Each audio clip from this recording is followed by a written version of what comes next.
गुरु को प्यारा जो मेरे भाई, सोई हमको प्यारा है।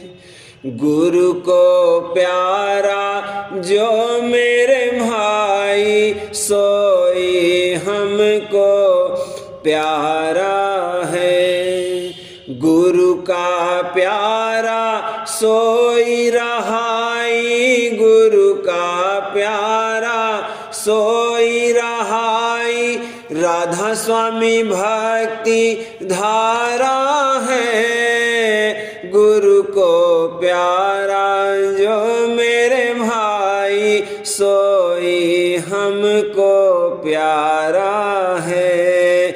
गुरु को प्यारा जो मेरे भाई, सोई हमको प्यारा है। सतगुरु भक्ति सारे सिखावे, सतगुरु भक्ति सारे सिखावे।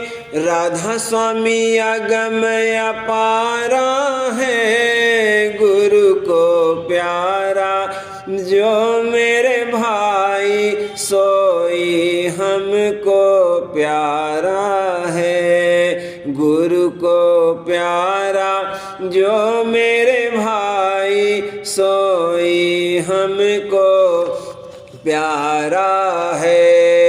जाके हृदय गुरु बिराजे, जाके हृदय गुरु बिराजे।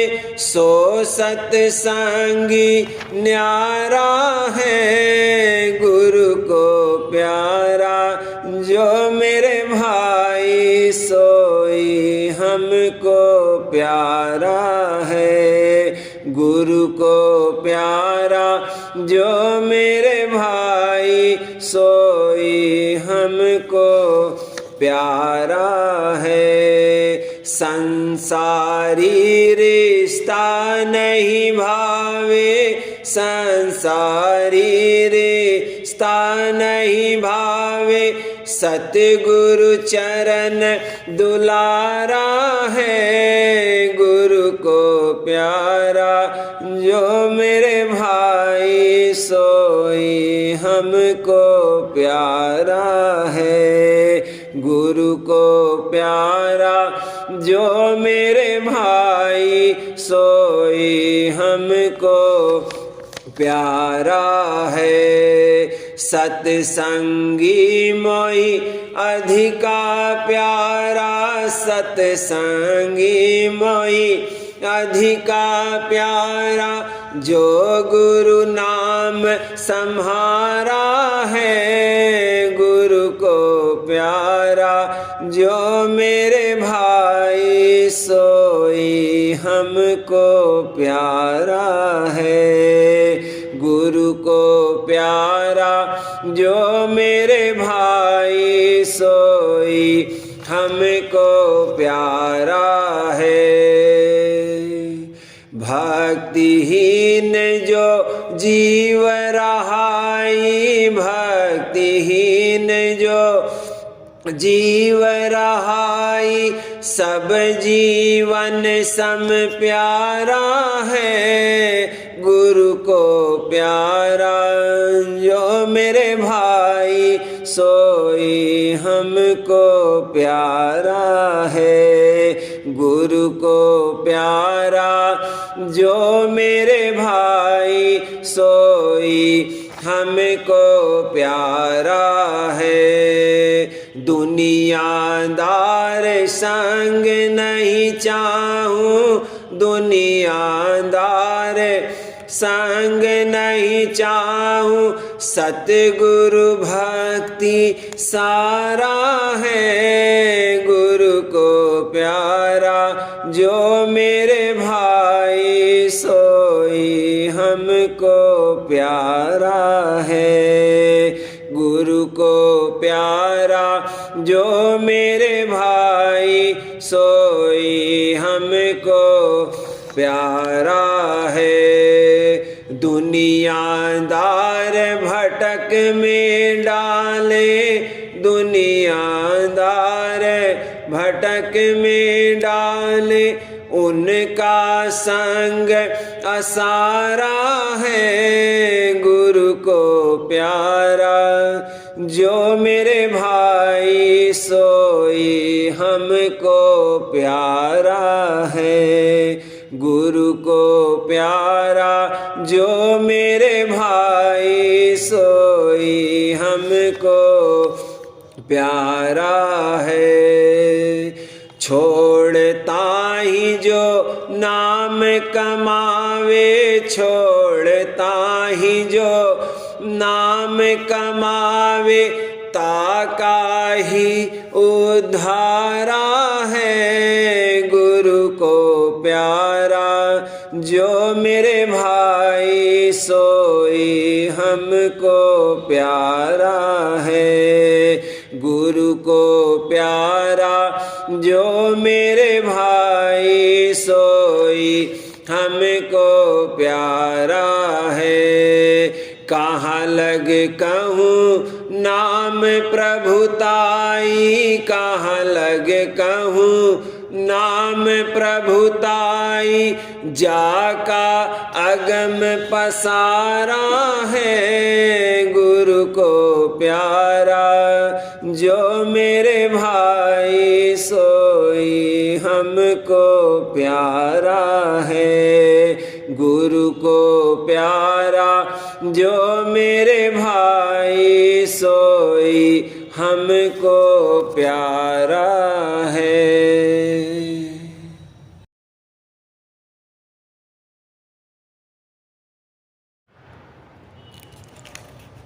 प्रेम पत्र दूसरा भाग सफ़ा 291 दफ़ा 19। राधा स्वामी मत के अभ्यास की यही खूबी और बड़ाई है कि इसमें आदमी की तवज्जो इसके सूरज चैतन्य के भंडार की तरफ सहज में फेरने की तरकीब काम में लाई जाती है। वह चैतन्य भंडार आनंद और सुख का घर है। सो जब तवज्जो उस तरफ को पूरी पूरी आती है, फौरन थोड़ा बहुत सुख और आनंद प्राप्त होता है और दुख और चिंता बिसर जाती है।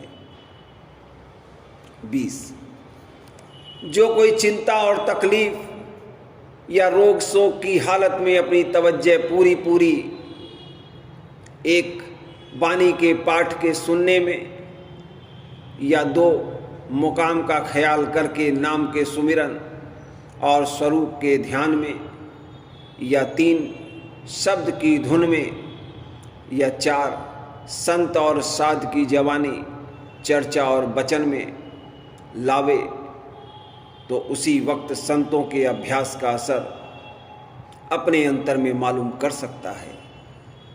यानी जरूर उसकी चिंता या तकलीफ या बीमारी या रंज किसी कदर हल्के और कम हो जाएंगे और इस तरह पिछले कर्मों का भोग बहुत कम व्यापेगा। और जो अभ्यास जारी रहा तो दिन दिन पाप कर्म कटते जाएंगे और कुछ अरसे में पूरी सफाई हो जाएगी और आइंदा को आनंद बढ़ता जाएगा और कुल मालिक राधा स्वामी दयाल की दया वह मेहर की परख आती जाएगी और चरणों में प्रीत और प्रतीत और अभ्यास की लगन बढ़ती जाएगी। 21 अब गौर करना चाहिए कि सब जीव वास्ते प्राप्ति सुख और दूर होने दुखों के उम्र भर रात दिन जतन करते रहते हैं और जो सुख की हासिल होता है वह तुच्छ और नाशमान है और हर चंद की यहाँ का दुख भी नाशमान है। पर बाजे बाजे दुख ऐसे भारी हैं कि उम्र भर तकलीफ देते हैं, फिर वास्ते प्राप्ति निर्मल और ठहराव सुख और आनंद के और दूर करने या जड़ से काट देने तकलीफ़ और दुखों के किस कदर तवज्जो हर एक शख्स को, चाहे मर्द होवे या औरत, करना वाजिब और मुनासिब है। और इस काम के करने की जुगत सिर्फ राधा स्वामी मत में जारी है, और वह इस कदर सहज है कि जो थोड़ा भी सच्चा शौक़ होवे तो वह दुरुस्ती से बन पड़ेगी, और वह शौक़ दिन दिन बढ़ता जाएगा और पूरी करनी कराकर एक दिन अभ्यासी को निज घर में पहुंचाकर निश्चिंत कर देगा। वचन 20। मन और सूरत का मुख अंतर में ऊपर की तरफ मोड़ने और आहिस्ता आहिस्ता चढ़ाने में हमेशा सुख और आनंद ज़्यादा से ज़्यादा मिलेगा, और दुख तकलीफ़ और चिंता दूर और कम होते जाएंगे। इस वास्ते यह अभ्यास कुल जीवों को, चाहे औरत होवे या मर्द, वास्ते अपनी असली फ़ायदे के करना लाजिम और मुनासिब है। दफ़ा 1। दुनिया में सब जीव वास्ते प्राप्ति सुख और आनंद के रात दिन मेहनत और कोशिश करते हैं, और दुखों से बचने या उनको दूर करने के वास्ते भी बराबर तदबीर और जतन करते हैं।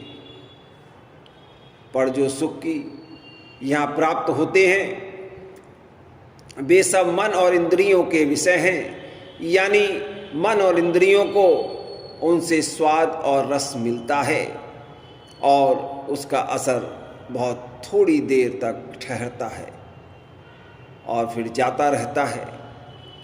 और जो दुख की भारी है, जैसे सख्त बीमारी और मौत, उनके दूर करने का कोई जतन या तदबीर आदमी के इख्तियार में नहीं है, यानी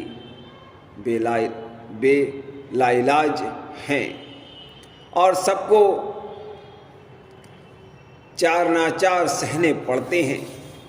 बल्कि छोटे दुखों को भी कोई शख्स उनके मुकर्रर वक्त से पहले नहीं हटा सकता और न कम कर सकता है। 2। सबब तुक्ष और नासमान होने दुनिया के सुखों का, यानी इंद्रियों के भोगों का, यह है कि यह रस और स्वाद जड़ पदार्थों के संग से प्राप्त होते हैं, और जड़ पदार्थों में चैतन्य अंश बहुत कम है, और जो कि यह बात तहकीक और निर्णय हो चुकी है कि जितने सुख और आनंद और रस और स्वाद हैं वे सब सूरज चैतन्य की धार के वसीले से, जो इंद्रियों के घाट यानी द्वारे पर आकर ठहरती है, हासिल होते हैं।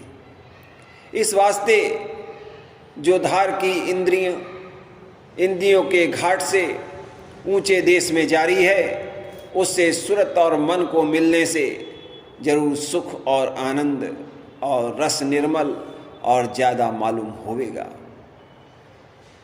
और उसी वक्त में बगैर करने दूसरे जतन के तकलीफ चाहे किसी किस्म की होवे, यानी मानसी या देह की, कम मालूम पड़ेगी, यानी किसी कदर उसको इफाका हो जाएगा। 3। अब गौर करना चाहिए कि जो कोई इस तरह का जतन बतावे कि जिससे सूरत और मन और इंद्रियों का रुख ऊंचे देश की तरफ को सहज में उलटता जावे और अंतर में स्वतंत्र यानी अपने इख्तियार से किसी देर चाहे, जितनी देर चाहे, ऊपर के दर्जे का रस और आनंद ले सके, तो उस जतन या जुगत को किस कदर तवज्जो के साथ हर एक औरत और मर्द को सीखना और उसके मुवाफिक कार्रवाई करना लाजिम और मुनासिब है। खासकर जबकि वह जुगत ऐसी है कि विशेष रस और आनंद प्राप्त करावे और भी उसी वक्त चिंता और तकलीफ को हटा देवे या कम कर देवे, यानी वह जतन दोहरे फायदे का असर रखता है। राधा